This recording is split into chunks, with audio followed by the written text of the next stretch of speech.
Journalism is not a book-learned activity. You know, you really learn it doing it. During the interview, they straight up told us, when you are going to be an intern for us, you're going to be doing a lot of things, and our goal is to get you on the radio. I was surprised in my first week that I was able to report raps on the air, you know, sign out with my own name, and produce a whole web story all in the same day, and they trusted me enough to take on that kind of responsibility. It is very much an environment that wants to see you grow, wants to see you thrive. They handed me a kit and they're like, hey, go help Sharon McNary with her story and get some sound. I was like, really?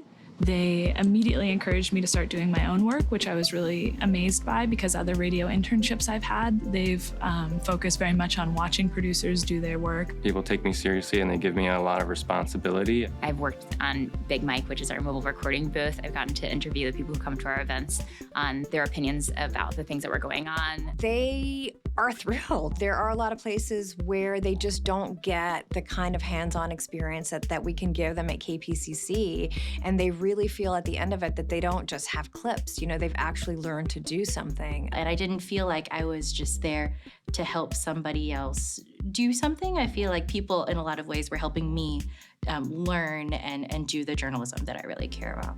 I was sent out into the field and up to where wildfires were happening and down to Skid Row. But even though I was treated as an equal, I was given feedback. It was brutal. I mean, my editor was, you know, just as hard on me as she would be on somebody else. But I felt very supported by my editors, by people here. People were giving me context when sources were falling through.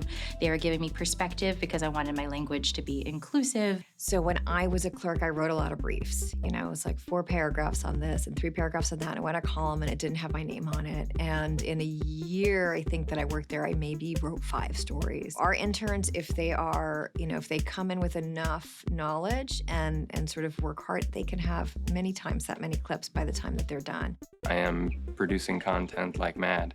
I got pushed out of my comfort zone a lot, and I really appreciate that because now I feel like I'm a more informed journalist and a more informed resident of this community. We seek out diverse voices, and we love to get out into the community.